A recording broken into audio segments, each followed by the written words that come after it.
16 to about 27, I got myself involved. I was in and out of prison, and I found myself about at 20 years old, 21 years old, I found myself in a state prison in Elmira, New York.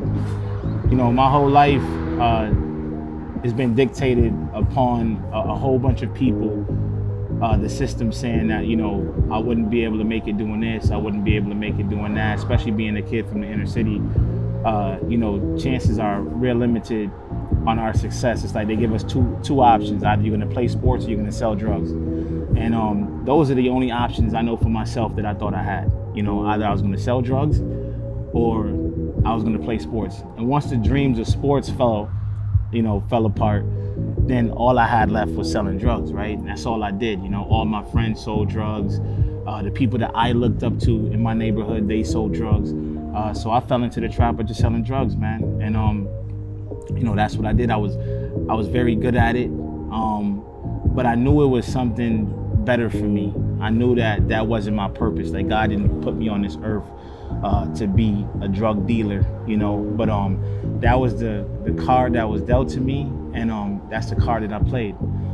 After I moved to Houston, I met my wife the first day I actually moved to Houston. I didn't know it was gonna be my wife that night that I met her, but I pursued her, you know, because I just had friends. I didn't have, you know, I wasn't locked in any real relationship.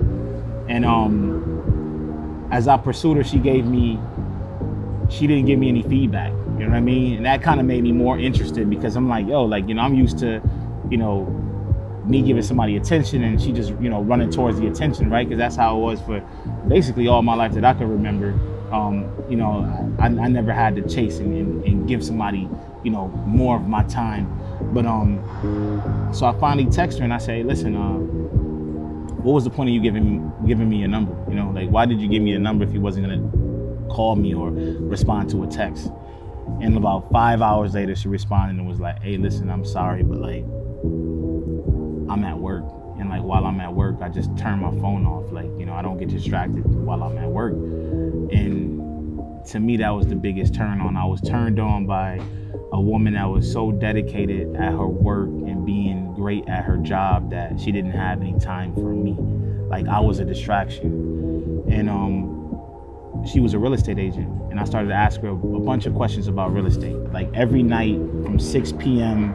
to 3 a.m., she came and taught me real estate. We would watch videos, we would read books, you know, just all kind of things, just teaching me real estate. And this was every day, you know, like every day for about 6 months we did that. So after about 6 months of us dating and, you know, kind of going back and forth about real estate, I was like, hey, you know, this is something I kind of want to get involved in. But she was working for a company and she was dedicated to that company and was like, hey, listen, like, you know, I can't just quit. So another 6 months go by, and now I'm door knocking and I'm going out and I'm passing pamphlets out. I'm getting chased by dogs. I'm getting doors slammed in my face. And I would go out and do this from 9 a.m. to 6 p.m. So when she left for work, I would leave and I would start going and knocking on doors. So after about 3 months of doing that, I asked her, I was like, you know, what would it take to get you to quit this job? I said, you know, how much is it gonna take for us to flip a house? Like, how much do we need? So she said, 100,000. If you had 100,000, or if we were able to come up with 100,000, then we could flip a project. And I said, okay, well, I have 100,000. I said, how about I put up the 100,000 and I'll purchase the house. I'll put up the money for the rehab. And instead of getting 3% that your boss is giving you as an agent, I'll give you 50%. So that kind of resonated well with her. And about a week later, she put in her 2 weeks notice for her job, and we started Simple Solutions Real Estate Firm. So when I was in Rochester, I definitely want to give flowers to people while they're here. Varus from Mad Flavors pulled me aside because I was doing concerts back in Rochester.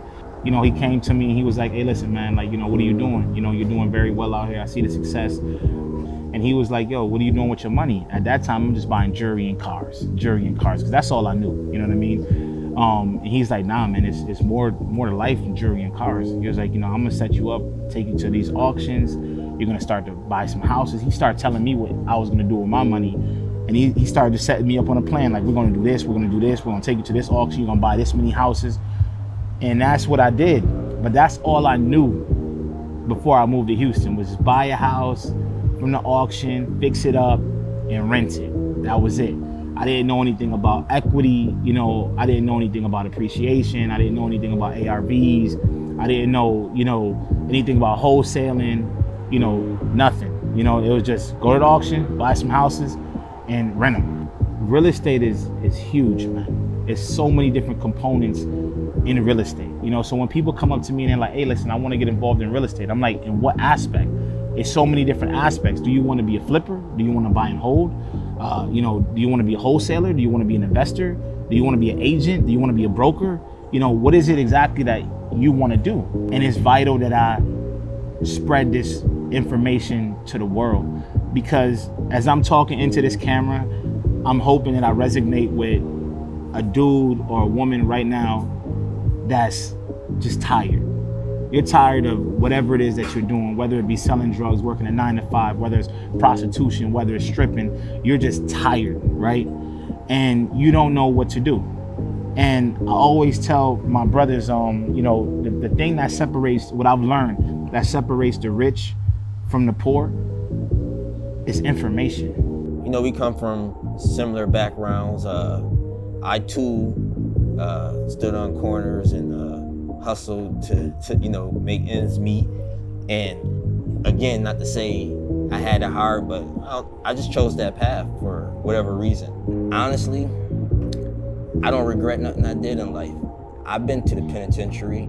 I've been to a boot camp, same as my guy here, and it didn't slow me down. Like, I got out, honestly, and I was like right back full steam ahead, and because I just knew what I wanted. Like, as far as this mogul thing goes, we was gonna create something great, and I give myself the credit. I came up with the mogul name, so that's pretty dope, you know. I was in my bag with that one, you know. So yeah, you know, moving along in life with Nez, and man, he was in that real estate thing, and it was just like, I'm gonna be honest, that's something I always dreamed of doing, like, cause I used to do construction, honestly. So building things and everything like that, that was like, all right, that's one thing, but to own it, cause I was working, so it was something different. And he offered that opportunity, like, to be a CEO, to be your own man and stand on your own too. And he also was offering the knowledge, which most people don't want to give, because for whatever reason, like I said, we from a small town, but it was a vicious town, and people don't really want to see you win. They might say it, they might like your pictures, they might comment under it, but in the back of their head, they like, I don't like that dude for real. Like, he just another dude. And that's how it was. So we got it going, and now we out here in Houston, Texas. I done been out to lunch with a millionaire since meeting my bro here.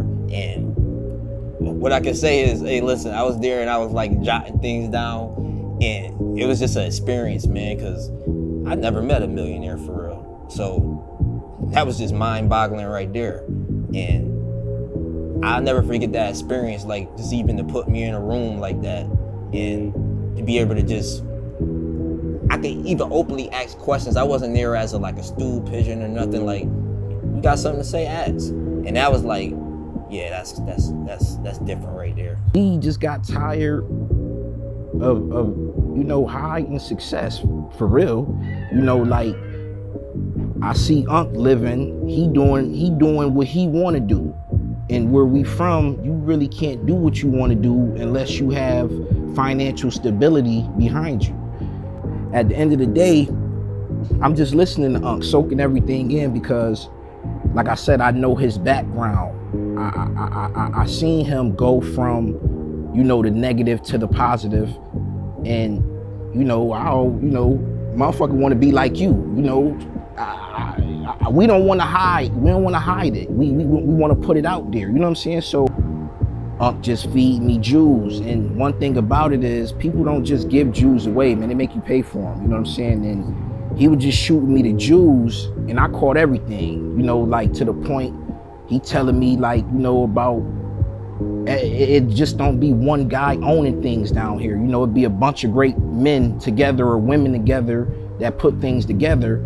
Long story short, the whole time he cooking some shit up but really he was, all this probably was a test too, like to see where I was at. But I was persistent about the change I want. I was tired of hiding. Matter of fact, when he presented this real estate opportunity, he presented it on some 100% guaranteed your money situation, like type shit. Like, you know, the shows ain't guaranteed. Me and my cousin know is an investment is really a loss. Like, so you gotta be, you gotta be able to afford to lose that.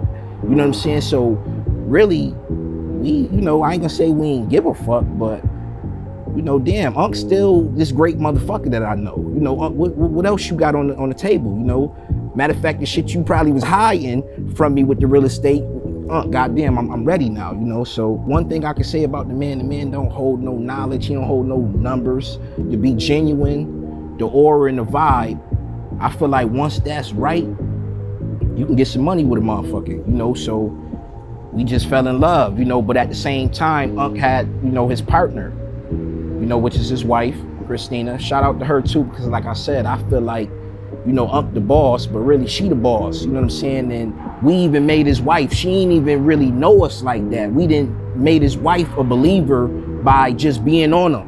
Unc, what's up? Unc, what's up? What's up? Matter of fact, I give him a break on the weekends because I know he got his family and kids, but every day, Monday through Friday, Unc, how you doing? You know, our God's good. It's a life-changing situation, especially when that 30,000 was wired to our bank account and it wasn't no fraud. You know what I'm saying? And I just feel like everybody, you know, want this type of shit, you know, but really, you know, it's steps. You know, it's the right way and it's the wrong way to go about everything. And here it is, Unc is sitting here today telling us the right way, telling us to, you know, save up out of y'all profits 15%, put that shit in the savings, so when taxes come around, you ain't even thinking about that. But at the same time, don't get it twisted, motherfucker just ain't giving shit out. You know what I'm saying? You gotta be around, you gotta stick around, you gotta stay around. You know what I'm saying? And it ain't to be up under a motherfucker, cause he ain't never little boy us. He ain't never nothing. Like I said, he ain't never withhold no information or nothing like that. And I love him and respect him for that right there. Because matter of fact, cuz you should have told him, man, how you know, Unc done seen the house and you know, got the shit off GP. Somebody was in there about to buy it. He done got them out the way. 250,000 at the snap of his fingers. And that right there just let me know what type of motherfucker everybody looked at him as besides us, because Unc told us the truth. He ain't even spend his money on that. So that's why it's like, you know, at the end of the day, the moguls, man, we here to help. We here to help the people, you know, all the people, the women, the men, you know, all races, you know, none of that even matter. You know, we just here to help the people that don't know, because you'll be trapped forever, man.